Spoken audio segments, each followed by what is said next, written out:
Bonjour à tous. La paracha de Pekoudé commence avec le verset suivant. Ele Fekudé HaMishkan, Mishkan HaEdut, Asher Pukad Alpi Moshe, Avodat Alviim Be'ad Itamar, Ben Aaron HaKohen. Ceux-là sont les comptes du tabernacle, du temple portatif qui accompagnait les bénis Israël dans le désert, tabernacle de témoignage, qui ont été comptés sur ordre de Moshe, le service des Lévis, par l'intermédiaire d'Itamar, fils de Aaron à Cohen. On va essayer de comprendre, Bezrat Hashem, qu'est-ce que signifie le début de la paracha qui dit Mishkan Ha'edut, un tabernacle de témoignage, et de quel témoignage il s'agit.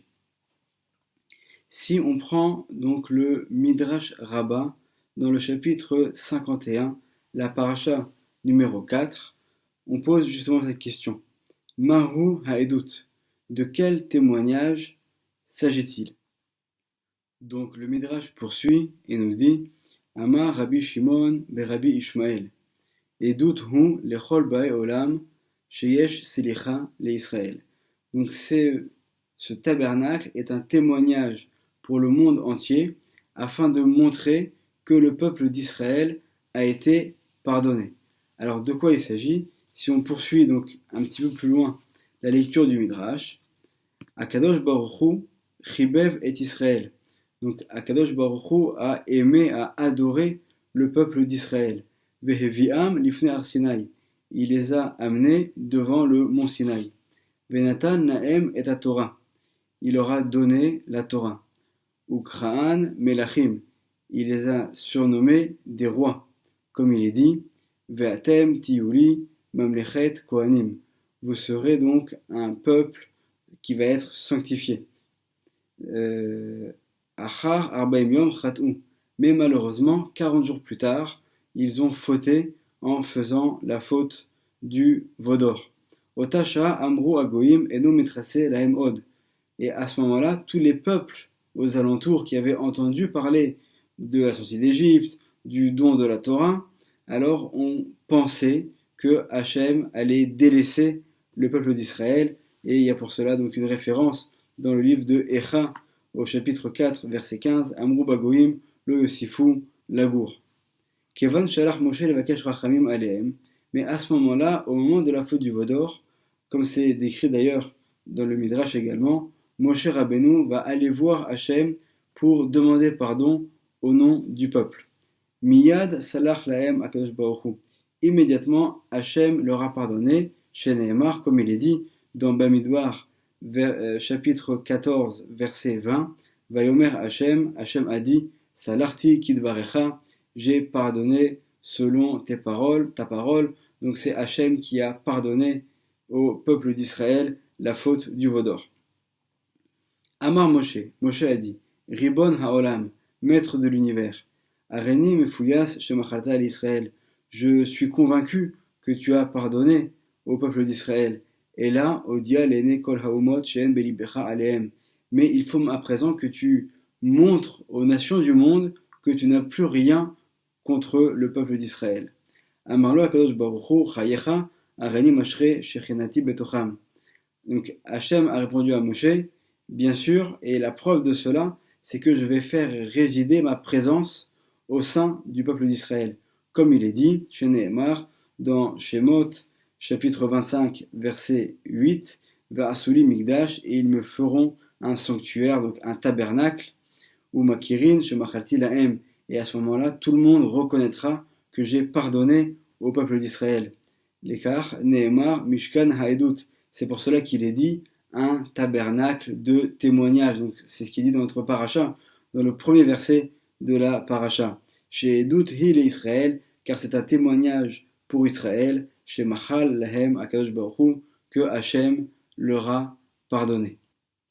Donc on a vu dans ce Midrash que la construction du Mishkan sert de témoignage, comme le dit notre paracha, Mishkan Haedut, pour montrer aux nations du monde que le peuple d'Israël a été pardonné de la faute du Vaudor.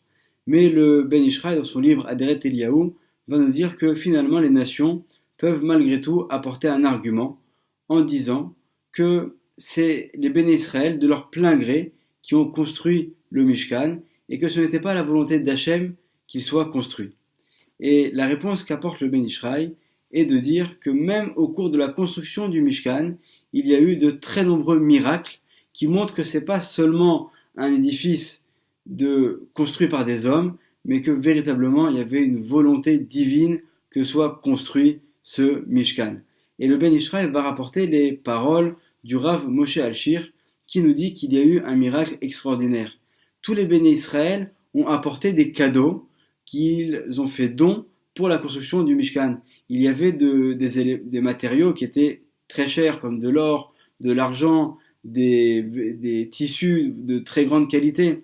Et au moment où tous ces cadeaux ont été apportés, les personnes qui étaient en charge de la construction du Mishkan ont pesé tous ces différents matériaux pour savoir quelle quantité ils avaient de chaque matériau.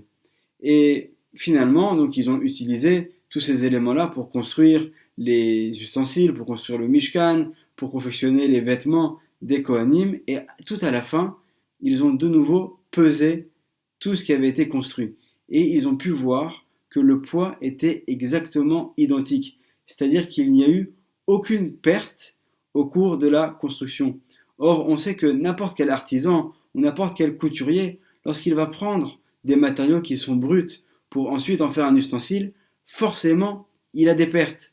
Et là, dans le Mishkan, il y a eu un miracle, c'est que tous ces cadeaux qui ont été faits par les béné Israël ont été utilisés à 100% pour la construction du Mishkan et de ses ustensiles et des différents vêtements. Et donc, on voit que déjà, depuis la construction, il y a eu des miracles, ce qui montre qu'il y a eu une intervention divine également lors de la construction, et que forcément, c'est pas juste une volonté des béné Israël de leur plein gré de construire un édifice, mais que véritablement, c'est un bâtiment qui est divin, c'est un sanctuaire qui est divin dans lequel vient résider la présence d'Hachem, et non seulement qu'elle vient résider dans ce tabernacle, dans ce Mishkan, mais également dans les cœurs de chacun des béné Israël, puisqu'il est écrit Ve'asuli migdash ve'shachanti betocham. Hachem, on a fait un migdash, on a fait un tabernacle, mais finalement Hachem est venu résider en chacun de nous. Et aujourd'hui, c'est ce qui nous reste. On n'a plus de temple, mais chacun d'entre nous peut arriver, grâce à ses bonnes actions, grâce à l'accomplissement des mitzvot, à l'étude de la Torah, à faire résider Hachem en nous. Et Bezrat Hachem, qu'on puisse toujours arriver à avoir des miracles extraordinaires, qu'on puisse, Bezrat Hachem, bientôt avoir la Géoula, Shelema, et voir le troisième Beth Amikdash reconstruit, Bimera, Beyamenu, Uberachamim, Amen, Shabbat Shalom.